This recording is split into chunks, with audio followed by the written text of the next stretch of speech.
tive aquela sessão com a psicóloga e ela tava me mostrando algumas partes da teoria do Jung. E dela, analisando um dos sonhos, eu lembrei de você, porque tinha uma coisa bem. Como que é? Não é esotérica, mas é meio mística, era meio assim, a simbologia, né, dos elementos, né? Então fogo, água, terra e ar. E a simbologia deles, né, o que eles significam no sonho, relacionado à teoria das 16 personalidades, do MBTI.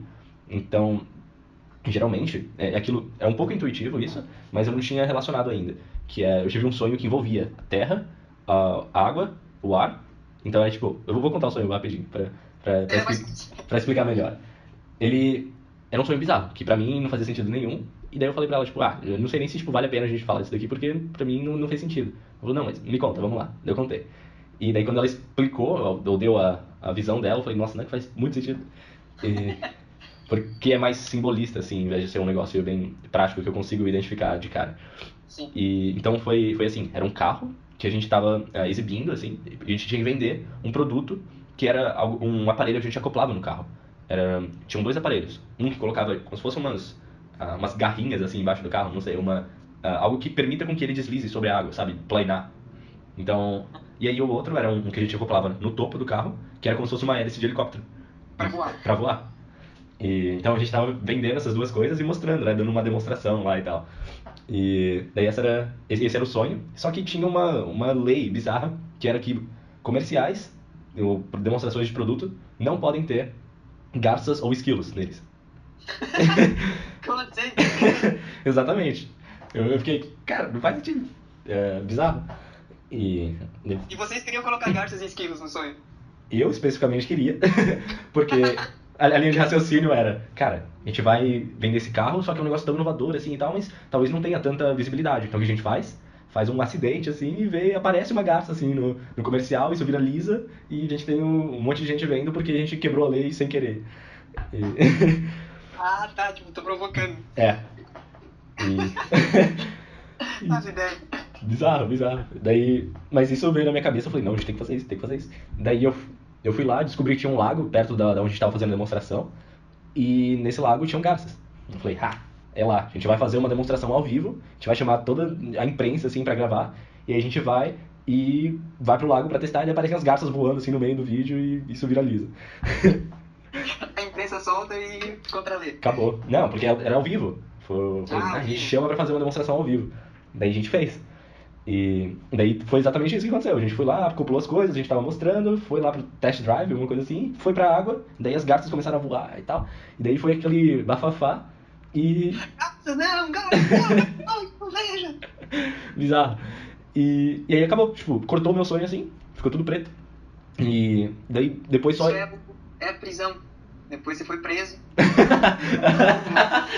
A solitária, isso ficou na solitária. Essa é a solitária. É solitário, né? E ficou tudo preto. E aí ecoou aquele livro que eu te falei, acho que durante a semana, que eu tinha ouvido. Eu não sei se eu mencionei.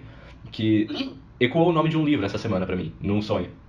Ah, Que foi nesse sonho, foi no final dele, ficou tudo preto, e daí como se fosse algo totalmente separado, ecoou assim, Outwitting the Devil, que What? é o livro do Napoleon Hill.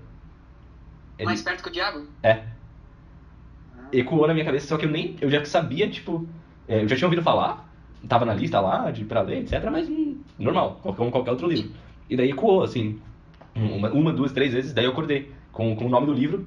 No mesmo tempo eu já peguei, anotei o sonho, abri o Audible, comprei o livro e fui ouvir o audiobook no mesmo dia. E aí, eu contando isso pra ela pegou e falou assim, pera, você tinha um carro que é a Terra. A Terra demonstra ação, é a parte da sensação no MBTI. Então, a praticidade, é o chão, é a base. Então, você tem a Terra, é onde você está focando hoje, é o seu veículo, é o carro. E aí, você está tentando explorar duas outras coisas, que são a água e o ar.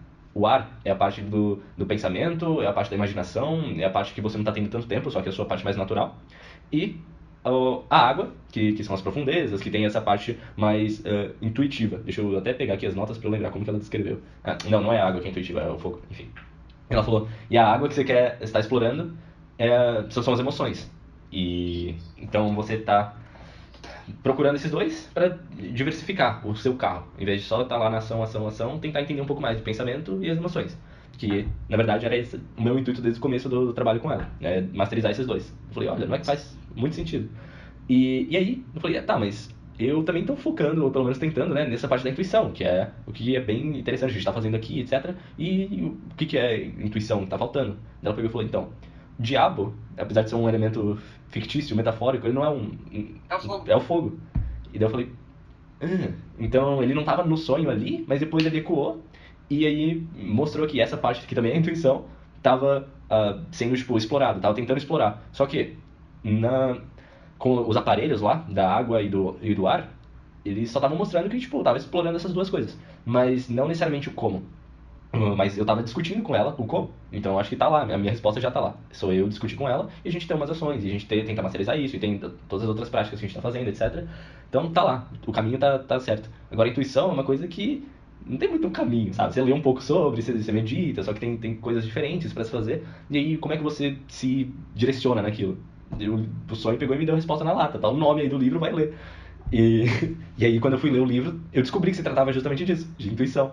E eu fiquei, puta que pariu, que interessante. E aí, tô ouvindo, ouvi metade já, mas esse final de semana, hoje no caso, eu vou terminar. E é muito interessante. Doideira, né? Demais. E o livro tá sendo muito bom. Sim. E ele. O começo, assim, é meio que uma anedota, mostra a história do Napoleon Hill pra ele despertar o que ele chama de Other Self, e o Jung chama de Self, e acho que você iria chamar de sexto sentido, ou algo do tipo. Então, tudo isso de falar, cara, você tem. E também mostra a parte do diabo, que é a parte resistência, que é a parte que tá lá, que existe. E a parte negativa do mundo, basicamente. E daí, através disso, ele tem um diálogo com o diabo, né? Você chegou a ler o Mais Perto que o Diabo, não? Eu li só trechos muito esporádicos, tipo, não tem nada que fazer agora, que eu tenho no Kindle. Só que eu não me adaptei ao Kindle, sabe? Ah, não? Não. Ah, eu prefiro o Kindle. O meu Kindle é no celular, né? É Ah. o aparelho. Né? Uhum. Talvez no aparelho Kindle seja mais agradável a leitura, mas eu não curti no celular, não. Quando eu estudava no Cotil ainda, eu voltava à noite na condução lá no ônibus, e daí eu lia, eu lembro que eu tava lendo Game of Thrones, então era um negócio gigantesco no celular. Aquilo matava o meu olho pra dormir, era horrível, e não rolava. Daí eu me juntei uma grana e comprei o Kindle, perfeito. Perfeito. É. Ah, então é isso aí, com certeza. Uhum. Mas, então, o livro, ele tem isso de, tipo, primeiro contar, mostrar essa parte do Other Self e fazer a proposição, que é, você tem que acessar isso. Como se você acessar esse lado, você consegue se desenvolver de maneira muito mais rápida e você segue essa intuição, você segue o que ele tá te falando, etc, meio que cegamente, uma vez que você acredita nele, né? E daí ele tem uma entrevista com o diabo, que o diabo tem que falar todas as verdades dos planos dele, etc, que é o que acontece quando ele atinge esse estado de estar no Other Self e controlar todos os pensamentos e as emoções e conseguir determinar o que ele quer fazer e, tipo, não tem esse... O diabo não é mais uma parte presente dele, sabe? Ele meio que controla isso. Então, essa é a premissa, e daí ele conta das principais causas das falhas das pessoas e dos sucessos e de umas coisas não tão intuitivas, que eu ainda tô na metade, assim, não consegui pegar muita coisa, mas tinham, tipo, 6 pilares, assim, que você tem que seguir, ou 6 métodos para você conseguir atingir esse estado. E, basicamente, acho que a intenção do livro é te dar um caminho para chegar nesse Other Self. Então, fala, cara, essas aqui são as coisas que você tem que acreditar, e essas aqui são as coisas que você tem que fazer. E aí, você, através daquela entrevista, você tem esse caminho trilhado, e aí você consegue criar o seu próprio.